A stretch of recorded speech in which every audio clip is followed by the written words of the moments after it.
ഞങ്ങൾ നടത്തിവരുന്ന ഈ ധർമ്മശേഖര കാര്യത്തിൽ ആരും ഞങ്ങളെ അപവാദം പറയാതിരിപ്പാൻ സൂക്ഷിച്ചുകൊണ്ട് ഞങ്ങൾ കർത്താവിൻ്റെ മുമ്പാകെ മാത്രമല്ല മനുഷ്യരുടെ മുമ്പാകെയും യോഗ്യമായത് മുൻകരുതുന്നു. 2 കൊരിന്ത്യർ 8:20-21 സത്യസന്ധത മനുഷ്യരിൽ നിന്ന് നഷ്ടമായിരിക്കുന്ന ഈ കാലയളവിൽ പൗലോസ് കൊരിന്ത്യ സഭയ്ക്ക് മേലെഴുതിയ വചനങ്ങൾ വളരെ അർത്ഥവത്താണ്. പൊതുകാര്യത്തിൽ പങ്കാളികളാകുന്നവർ അപവാദം ഒഴിവാകാൻ ശ്രദ്ധിക്കണം എന്നാണ് പൗലോസ് നമ്മെ ഓർമ്മപ്പെടുത്തുന്നത്.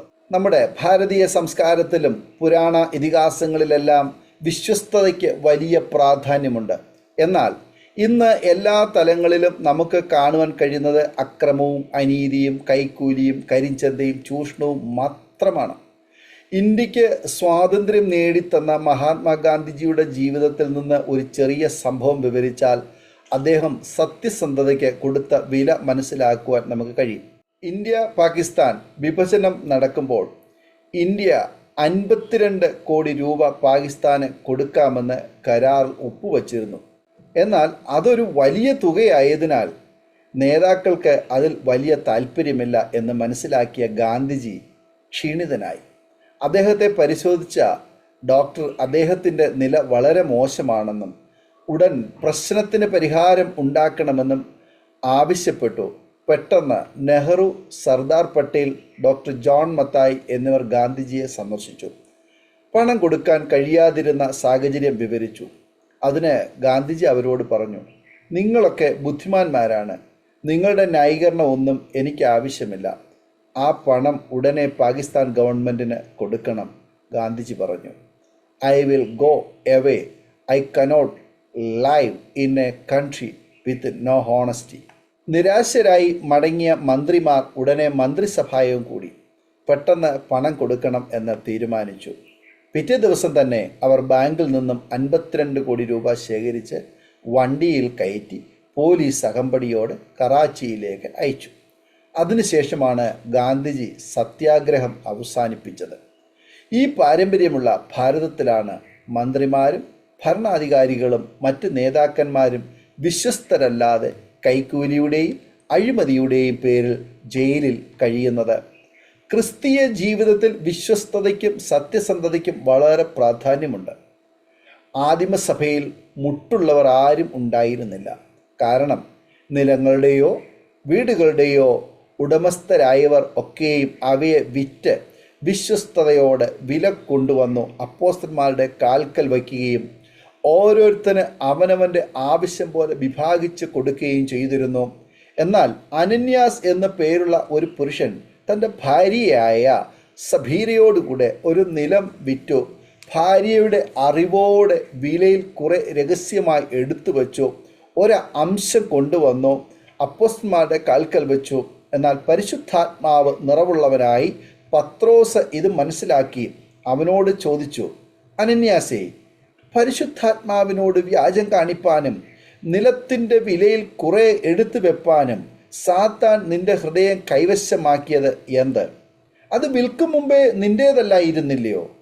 വിറ്റ ശേഷവും നിന്റെ കൈവശം അല്ലഞ്ഞുവോ?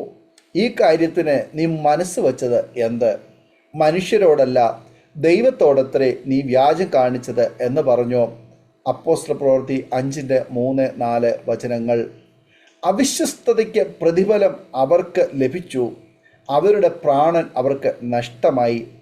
ദൈവം എല്ലാവർക്കും വ്യത്യസ്തങ്ങളായ താലന്തുകൾ നൽകിയിട്ടുണ്ട്.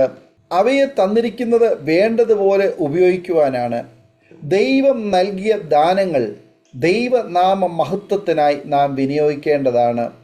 അങ്ങനെ വിനിയോഗിച്ചില്ലെങ്കിൽ നാം ദൈവ തിരുമുൻപിൽ അവിശ്വസ്തരാണ്.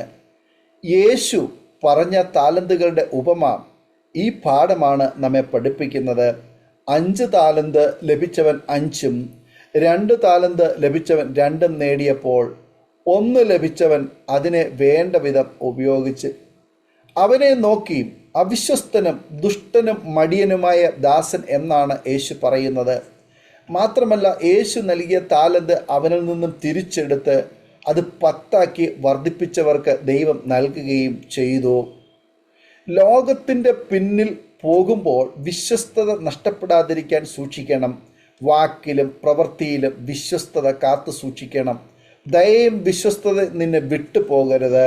അവയെ നിന്റെ കഴുത്തിൽ കെട്ടിക്കൊള്ളുക, നിന്റെ ഹൃദയത്തിൻ്റെ പലകയിൽ എഴുതിക്കൊള്ളുക. സദൃശവാക്യങ്ങൾ 3:3. മരണപര്യന്തം വിശ്വസ്തനായിരിക്കുക, എന്നാൽ ഞാൻ ജീവകിരീടം നിനക്ക് തരും. വെളിപ്പാട് പുസ്തകം 2:10. ഈ വചനങ്ങളാൽ ദൈവം നമ്മെ അനുഗ്രഹിക്കുമാറാകട്ടെ. ആമേൻ. ഓർമ്മയുടെ മനോരഥത്തിൽ മായാത്ത ഓർമ്മയ്ക്കായി അരോമ മാട്രിമോണിയിൽ നിന്നും ജീവിത പങ്കാളിയെ കണ്ടെത്തൂ. നിങ്ങൾ ഒരു ക്രിസ്തീയ ജീവിത പങ്കാളിയെ അന്വേഷിക്കുകയാണോ? അതോ മക്കൾക്ക് അനുയോജ്യമായ ഒരു തക്ക തുണയ്ക്കു വേണ്ടി പ്രാർത്ഥിക്കുന്ന വ്യക്തിയാണോ? എങ്കിൽ അരോമ മാട്രിമോണി നിങ്ങൾക്ക് വേണ്ടിയാണ്. ഇന്നു തന്നെ സൗജന്യമായി രജിസ്റ്റർ ചെയ്യൂ.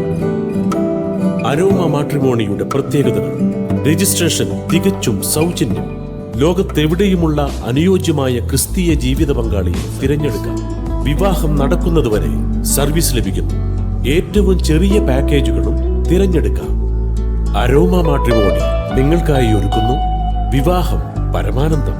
Email aroma matrimony2020@gmail.com